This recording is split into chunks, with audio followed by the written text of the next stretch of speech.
just a couple minutes here. So.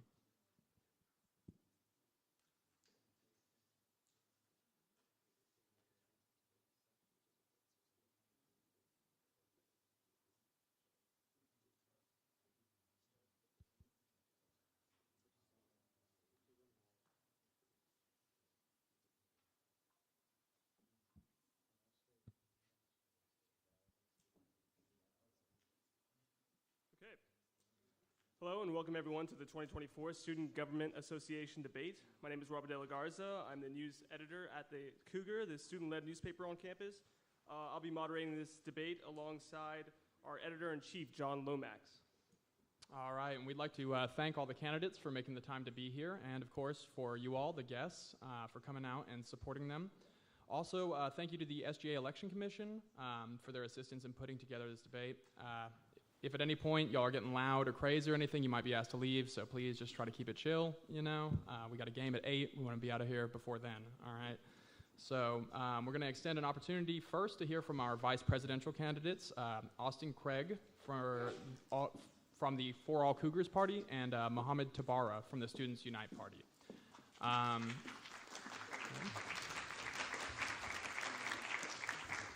All right. So the candidates are going to answer one general question that will apply to both of them, followed by a single question tailored to their specific campaigns. And after that, we'll be getting into the presidents. Okay, just a little more of an explainer here. So there's going to be a total of 2 questions per candidate, starting with Mohammed.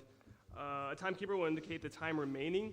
A signal will be given at 30 seconds, and then 10 seconds. And then also at the stop signal will also be an alert given.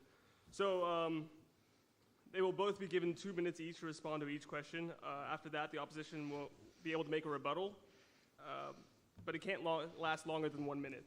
So you may choose to rebut, if you wish. Yeah, okay, and we, just to be clear, you can't rebut a rebuttal, so just please note that. We're going to be starting with Mohammed. Are you ready? Can y'all hear me? Yeah, all right, I'm ready. All righty. Question 1, what in your mind makes a good vice president? And as a reminder, you now have 2 minutes to answer this question. Okay, let's see, what in my mind makes a good vice president? Oh, that's pretty easy. I think it's getting the job done. So a big thing that we wanted to emphasize this year was putting our money where our mouth is. So we made sure that the stuff that we're running on is things that we know we can work on within the year. And even if it is not completed in the year, we're setting a foundation or like a precedent for future administrations to come in and do that work. So we spoke to advisors, we made sure it was done, and at the same time, with the presidential duties, they're usually running around talking to different people. So the vice president is kind of holding it down, and I feel like that's really important to be able to express that, to express to your senators, to be able to express to the rest of the execs, like, hey, this is what we're doing, this is how we're going to do it, be able to establish an executive agenda and make sure that work is getting delegated correctly. So I feel like factors like that, and also being personable, being able to talk to different parts and people in the school, being able to kind of keep your finger on the pulse to make sure that the administration and the students are connected in a way that's able to serve the betterment of the UH community. Okay, Austin, would you like to make any sort of rebuttal or response there? No. Okay, well, we'll just go ahead on to your question then. Okay, Austin Craig, same question. What in your mind makes a good vice president? What I believe makes a good vice president is one that complements his president well. What I mean by that is me and Diego are 2 different types of entities. He himself is an NSM major. I am a sports administration major. I am more on the being able to talk. Diego's more of the mind behind things. But we are able to switch roles. What makes a good vice president is one that is able to take his time and making sure that the voices of the students are heard. The way we'll be able to accomplish that is Diego being able to lead that first and foremost, but me being able to look on any other angles that we can try to complement here at the university. All right, Mohammed, would you like to make any sort of rebuttal there? No, I'm good. Okay. Then we will move on to your second question, Mohammed. You recently left your position within the 60th Administration's Executive Board. How would you respond to students concerned about your ability to maintain this position? Okay, so the executive position that I took up was the Director of Multicultural Affairs. It is one that I took up for, I think, 4 months. I don't know if y'all have the numbers on that, but it was, I didn't get I got confirmed really early, but I didn't get into the system until later.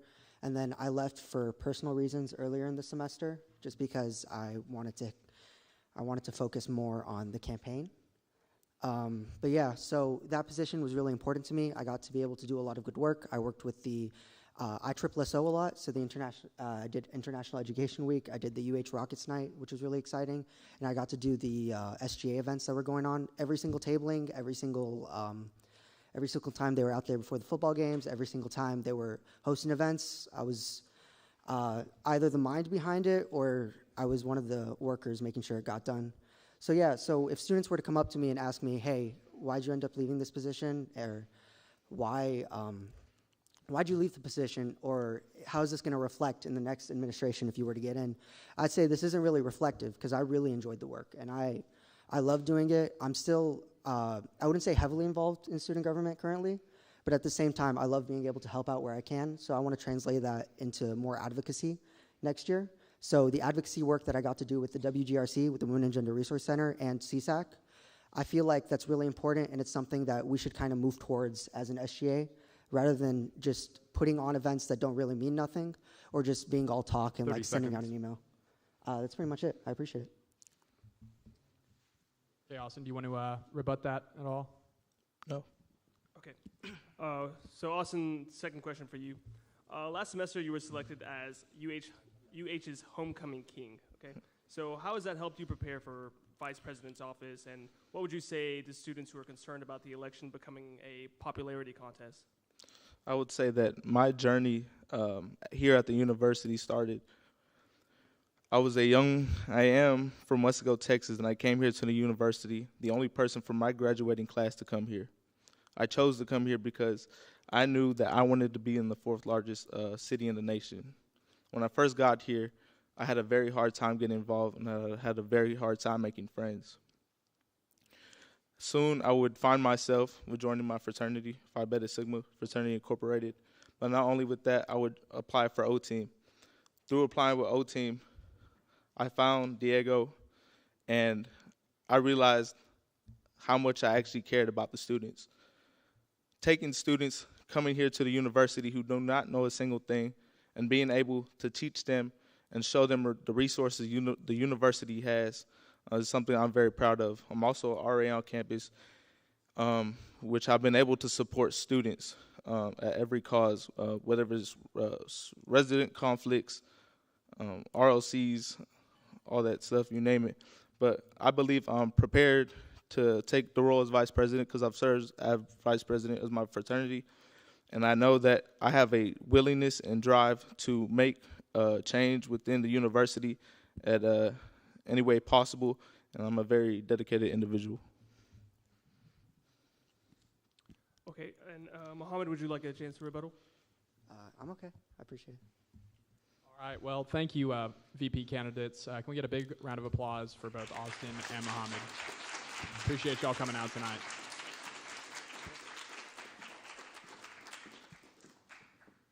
Okay, thank you again, vice presidential candidates. So now the presidential debate tonight will be split into 4 portions. The first portion will be the opening statements from each candidate. The second portion will be planned questions, which are generated by the Cougar, specific to each candidate. The third part will be general knowledge questions, also written by the Cougar, subject to all candidates, randomly selected from this bowl here. And then the final part will be questions crowdsourced by UH students through social media. At the end, each candidate will have the opportunity to give a closing speech. All right, y'all, same rules as the VP candidates. We're going to be giving y'all 2 minutes to respond to each question, and we will be giving you a warning at 30 seconds, then again at 10 seconds. And y'all will have the opportunity to make a rebuttal, of course, just like the vice presidents, 1 minute, not required, and yeah. At the close of each debate, or at the close of the debate, each presidential candidate will have 2 minutes to present their closing arguments, and we're going to start off with a 1 minute introductory speech from each candidate as well. So if y'all want to come on and take your podiums. 1 minute.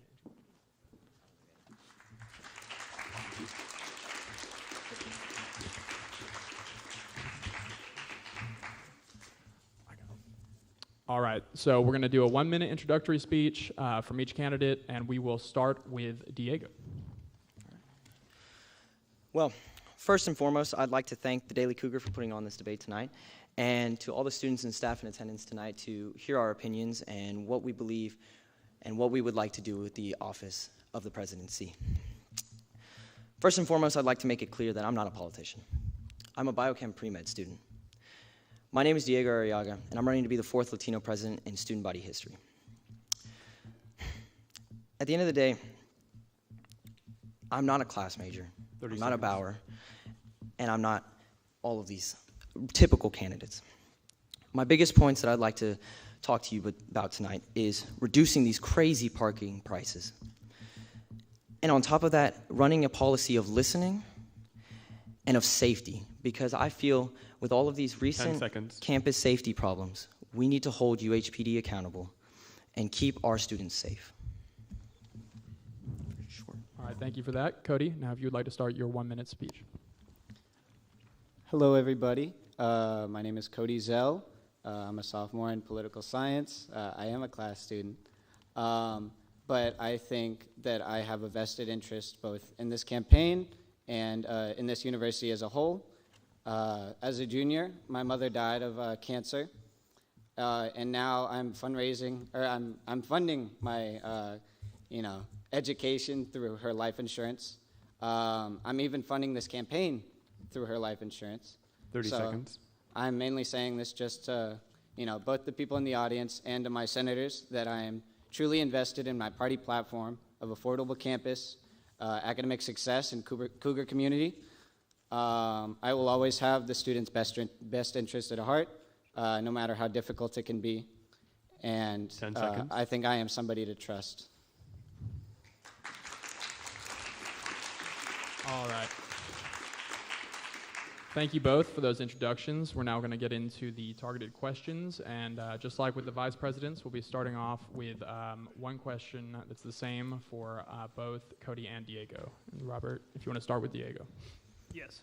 Question for Diego. What flaws do you see in the opposing party's platform, and what makes yours superior?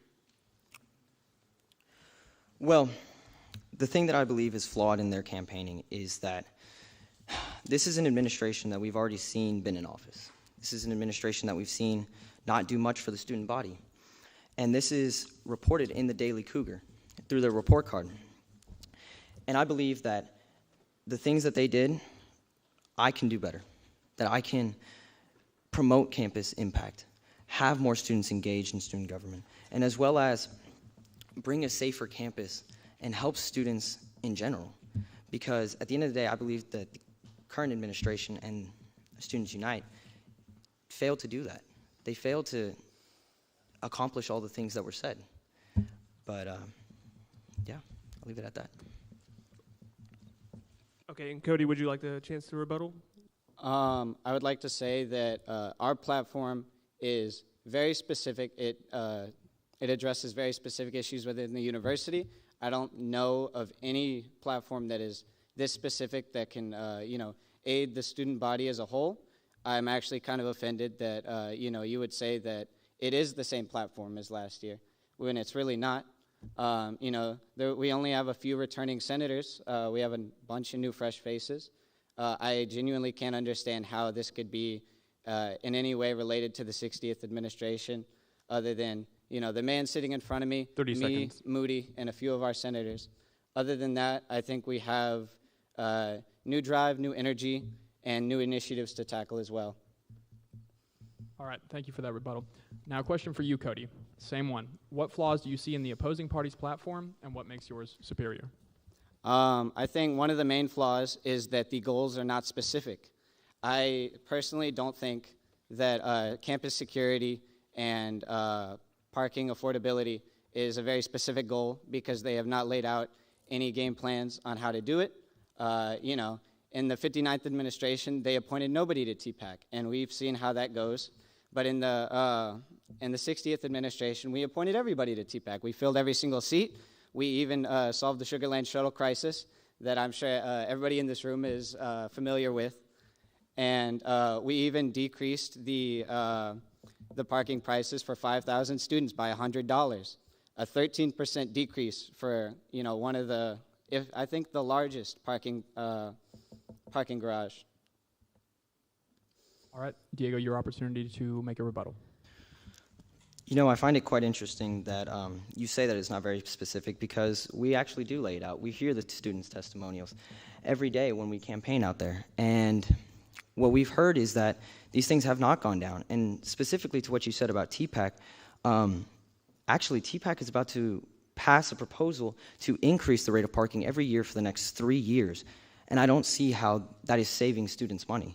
And on top of that, you say that we haven't laid out our things specifically, which is quite insulting considering that we've said while campaigning that we are going to work with transportation and parking, work with the finance office to find a way in our student fees to rearrange things so parking goes down and the prices go down. And on top of that, with campus safety, we have clearly laid out that we want to work with the city of Houston to have more HPD patrols around campus and hold UHPD accountable to protecting our lots and protecting students' cars who have been broken into. Thank you for that. Okay, next question is for Diego. On your Instagram account, your party has stated the intentions to work with both UHPD and the city of Houston to create a more active campus patrolling system. Understanding the limitations of SGA, what concrete steps will you take to implement this? Well, it's funny you mentioned that. We've actually met with an organization recently that has the same goals as our party platform. And they have connections within HPD as well as the city of Houston to bring out more officers, to patrol the area and have better routes. And on top of that, with UHPD, working with the chief of UHPD and finding ways, how can we put better patrols out in student lots? How can we better survey the campus and see where more crimes are happening and put more officers out there so that we can protect our students on a day-to-day basis and not just simply react to a crime that has been committed. And Cody, would you like a chance to rebuttal? Can we repeat the question? Would you like a chance to rebuttal Diego's remarks? In terms of campus safety, no. All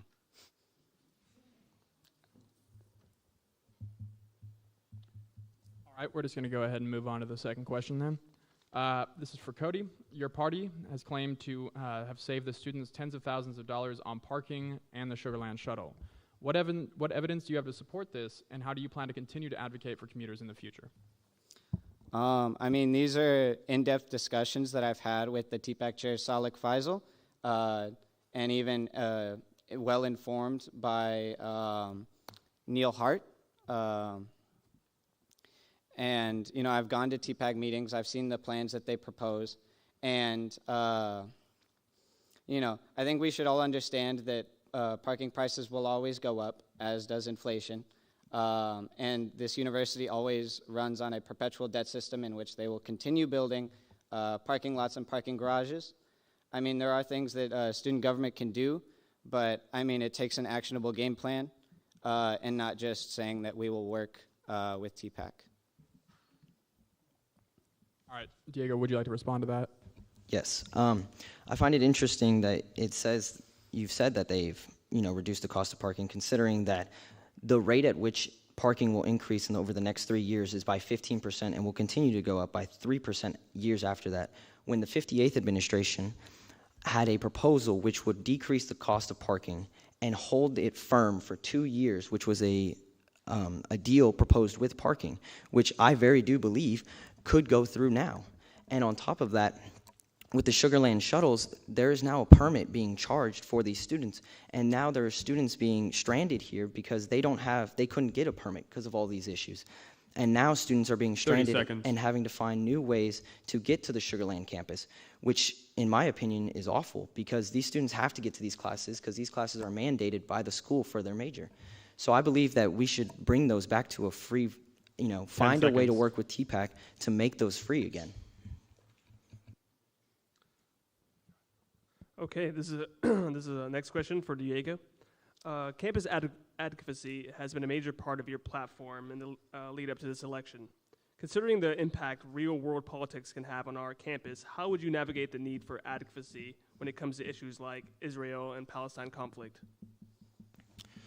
Well, at the end of the day, the biggest thing is having the voice of the students amplified. That is what SGA is about.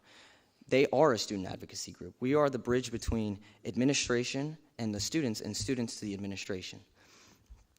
And my plan, and something that I've talked about extensively with my VP, is to have sit-down meetings with orgs, because they're the ones that hear this the most from their students, and they know their students the best. Have sit-downs with exec boards, have sit-downs with students in town halls, and hear their voices, and what we can do to help the student body as a whole. Because at the end of the day, our job, we're also students, and we see these issues too, and we want to bring them forward and find ways and different approaches to solve them. Because at the end of the day, UH is one community. It's not administration versus administration, students versus students, or students versus administration. We need to work together to build a traditional change and a generational change that will be good for the student body in the future as well. Okay, and Cody, would you like to respond to that? I mean, seeing as the next year is an election year, I think it is very important to work with political orgs on campus to encourage voter turnout. But I also think it's important to encourage cooperation with organizations that student government might not consider working with. I mean, recently I was involved in a Houston Students for Justice in Palestine massive gala fundraiser in which we raised $67,000 for children in Palestine. So, I think student government does have a very strong arm in, supporting fundraising efforts, promoting them, and even organizing them. And I hope to continue my efforts. All right, thank you for that response. If we please hold our applause, y'all. Thank you. All right, so this is for Cody. You held a position in the Senate under Benjamin Riz's administration. What do you believe you can accomplish as the president that you could not do as a senator? I mean, for one, consistently keeping seats open. I know it can be very difficult organizing a massive body of students like this, especially because, student government is a large time commitment for some. There's a lot of initiatives to be pushed, and attendance is also a big thing at Senate meetings and committee meetings. Me and Moody both wish to see if we can make attending Senate committees for unpaid positions count as volunteer hours to entice further attendance. I also want to have better delegation strategies for, initiatives that I think that I'm really passionate about but might not have the time for. So, there's a bunch of organizational efforts that I want to do better in that I think will make student government as a whole just more efficient. All right, and Diego, your opportunity to rebut that.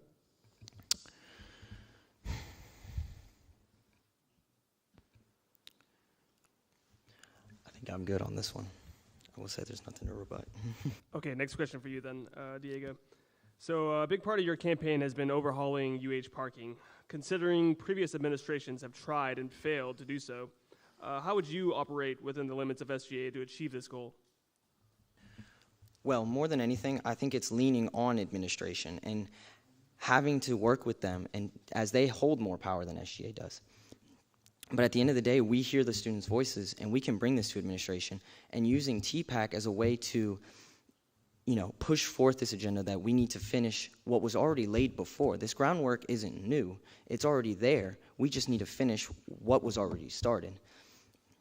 And at the end of the day as well, I think I've been in meetings with parking administration before, and they're willing to work with students and hear students' voices, but we need to find a new approach and a new way to really entice them or take a different approach in order to make sure that the parking costs can go down. Because that groundwork at the end of the day is already there. It just needs to be pushed across the finish line. And Cody, this is your chance to rebut. I mean, I've read the For All Cougars plan on, attempting to make parking more affordable. I think it is an interesting idea to, see if you can fund it by student fees, but I don't necessarily think they've done the math. I've asked, like I've said before, Salik Faisal.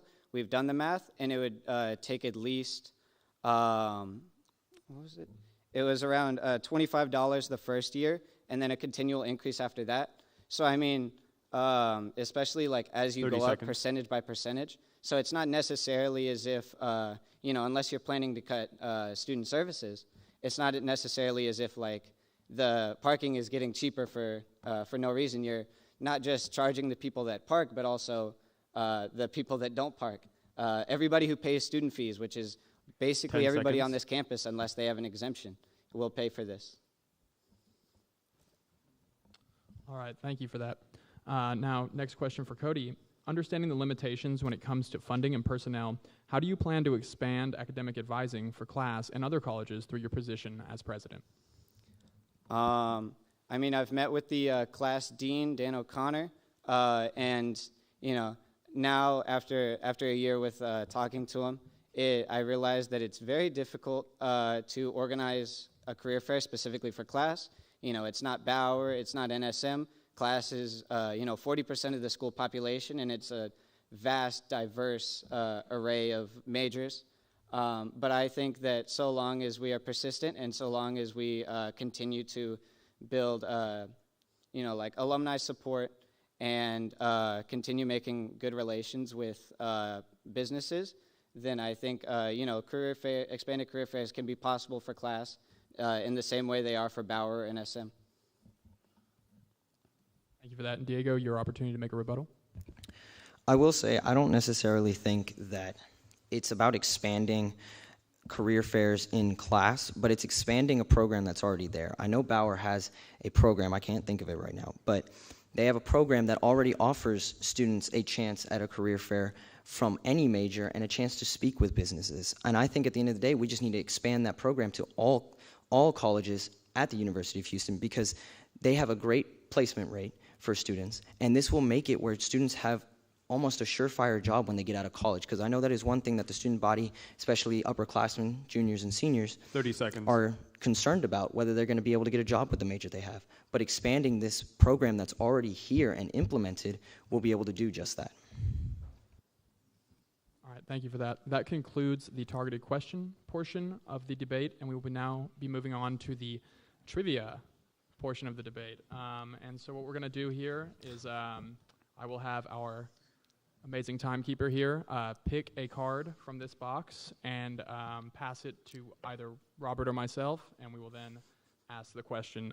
The first one will be for Diego, and these questions are intended to test y'all's understanding of procedure and just kind of UH-related knowledge. So if you want to go ahead and select one, pass it to Robert. Thank you. Okay, so the first question is for Diego. Approximately what percentage of UH undergrads are commuters? To the best of my knowledge, I don't know the exact statistics, but I know it's in the 80% range. Thank you for that. The correct answer is 85%, so close. Okay, actually you choose one. My bad.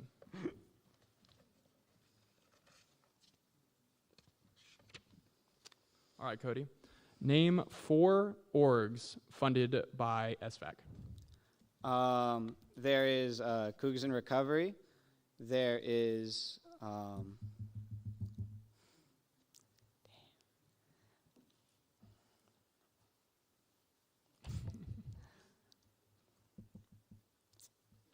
probably would have been able to answer this about a month ago. Okay, gotcha. All right, well, we'll just go ahead and move on to the next one for Diego.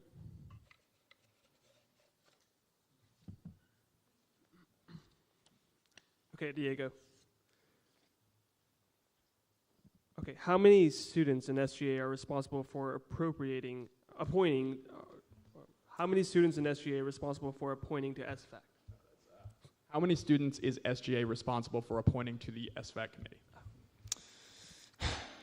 I'm not going to lie to you, I'm not entirely sure of the answer, but if throw out a number, I believe it's 2, 3?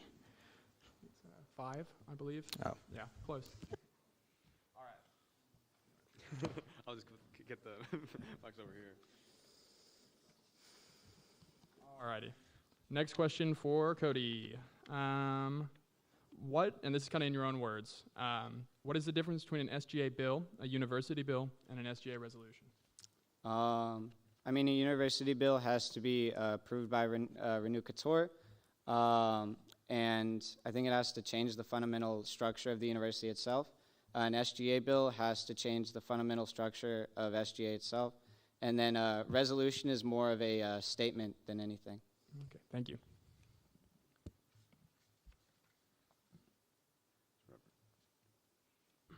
Okay, this is the last question for Diego.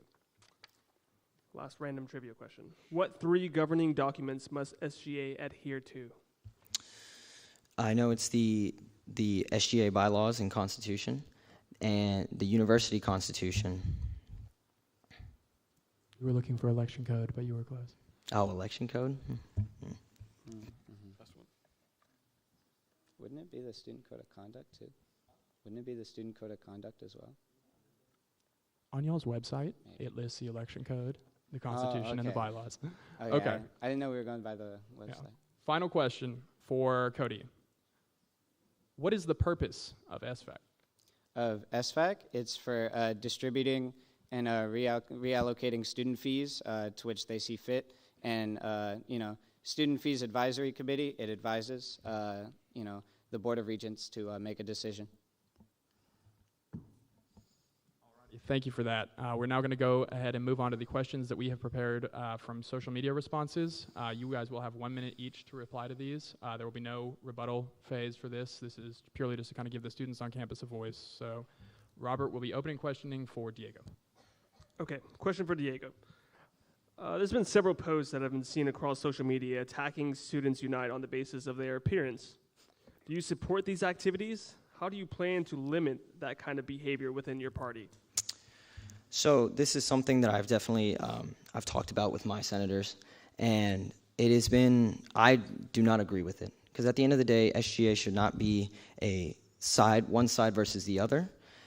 At the end of the day, it's more ideological, and it's just to see who supports the student body. And I've told my senators and in our group chats and stuff that please do not attack the other side, because that is something I've seen in previous elections that I do not like and I do not condone at all. Thank you for that. Next question for Cody. A recent article published in the Cougar painted the previous administration in a critical light. How do you respond to those criticisms, and how do you plan to address them? For one, obviously it's an opinion piece. It says the word opinion at the top. While I don't necessarily agree with the grading, I do highly admit, I say this all the time, there are issues with how the administration is structured, whether it be like high turnover rates or lack of delegation or overall absence in Senate meetings. And I hope to address that in my administration personally in the ways that I've said before. 30 seconds. But yes, I do agree that there are definitely issues with the current administration. And that is exactly why me and Moody are running. Thank you for that. Okay, next question for Diego. Some students have labeled your party as having heavy ties to Greek life. Do you see your party as the frat party? If so, why or why not? I don't believe that's true at all. At the end of the day, yes, we do have Greek life, and we do have some members in our party who are a part of it. But at the end of the day, Greek life is a portion of campus, and they are students as well, and their voices deserve to be heard as well, because they are orgs on campus. And the majority of our party is not Greek life, believe it or not. We have a very well-diversified student group who are running under my party. And even me, I'm not in Greek life. So I don't see it as that, as a Greek life party. And at the end of the day, labeling it as that is hypocritical, because those students' voices deserve to be heard as well. Thank you. All right, Cody, this is the final social media question, and then we'll be moving on to y'all's concluding remarks. How would you respond to students concerned about the previous administration's influence on your presidency? On my presidency, I personally don't plan on giving Ben any executive position. There's also a reason why he's not running as a senator. He is mainly just an aide in the election. He volunteers. He helps me pay just a tiny amount. He's bought in the Ziplocs and the Ziploc bags and the pins. But I've paid most of the costs out of pocket. Moody's helped pay. We've signed every single document. We've made the executive agenda ourselves. And after the election is over, we plan on making an even longer one with step-by-step processes on how we plan to do it. Alrighty, guys, we're now going to be moving on to the final portion of tonight's debate. We're now going to offer each of you the opportunity to make a 2-minute kind of closing speech / appeal to the voters. We're going to reverse the order that we opened with. So, Cody, you're going to have the opportunity to go first, and then Diego will follow. And please hold y'all's applause for the end. I mean, like I said in my opening remarks, I truly do have the students' best interests at heart. I hope to make this campus more affordable. I hope to make this campus more prestigious academically. I also hope to hold the campus accountable. I don't know if people have seen recently, but the Board of Regents is meeting on Wednesday to either approve or deny of the SFAC decision. And to my knowledge, athletics has $1.5 million that they just kind of refuse to acknowledge where it's going to go, how it's going to be spent. I mean, at that point, it's just like handing the company credit card over without asking like any questions on where it's going to be spent. So I hope, through my previous advocacy and my future advocacy, I hope to prove that, I will always be a vocal advocate in this university, whether I win or lose. Obviously, I hope I win. I've spent a lot of money, a lot of hours, a lot of hard work on this campaign. I've met a lot of nice people, and I would really hope to not spoil it by, not meeting the mark. All right, Diego, your opportunity to give a 2-minute closing speech. Well, like I've previously stated, at the end of the day, I'm not a traditional candidate. And, something I grew up on was the Hippocratic Oath as a pre-med student and as a future doctor, and that I will do no harm. And at the end of the day, and have the best interests of people at heart. And that's what I've always had. I've always been one to put the students first and put other people first before me. And at the end of the day, that's what I think my points are really about. Because at the end of the day, parking needs to stop going up. We're a majority commuter campus, and the prices just keep going up. And it's almost predatory how they're attacking our commuter population. And on top of that, we need to listen to our student body more as student government candidates and even presidents or vice presidents. Because we're supposed to empower the students' voices. And we're supposed to listen to the issues that they bring forward to us and find a way to fix it. Because that's what SGA is about. It's not about one side against the other. It's not about who's wrong or who's right. At the end of the day, it's about what's best for the UH community. And I believe that's what we need. We need to build a better community. And on top of that, safety. Because as much as I don't like to admit it, UH is in the third ward. A part of Houston that has been known for high crime rates. And I feel like we need to protect our students more. Because at the end of the day, students should not be afraid to be on campus, a campus that they pay thousands of dollars to attend. They need to be sure and know that when they come to campus, they will be safe, no matter what hour they leave campus, and that their vehicles and their belongings and themselves will be protected at all times, and that they can feel to lean on UHPD and HPD if we're able to bring them in and really help us. All right, y'all. That's pretty much it for tonight's debate. I want to give the candidates a round of applause. I'd like to thank both our candidates, our vice presidential candidates as well as you all for behaving this time. You guys were great. Thank you so much. We really appreciate it. And now, Cesabella, do you want to say anything for voting or anything like that? Or are you good? Yeah, you want to come up here? Run. No, I'm kidding.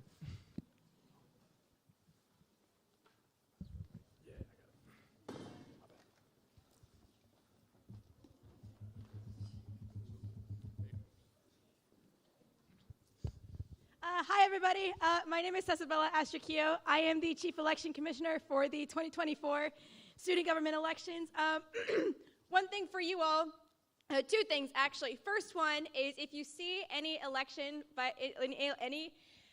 code violations taking place, please make sure you report them through the SGA/uh.edu/SGA/elections. The election code violation form is there on the website.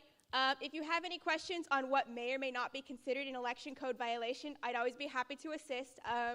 We have office hours and Center for Student Involvement located in Student Center North. The office hours are posted also on that same website.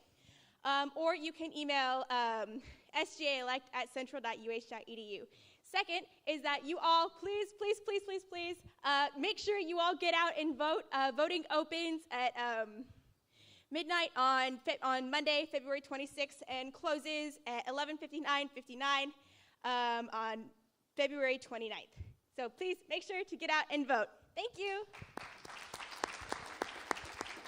Thank you for that, Cesabella. And on behalf of the Cougar, we really appreciated y'all coming out tonight, and that is it for tonight's debate. So one more round of applause, and we're out of here.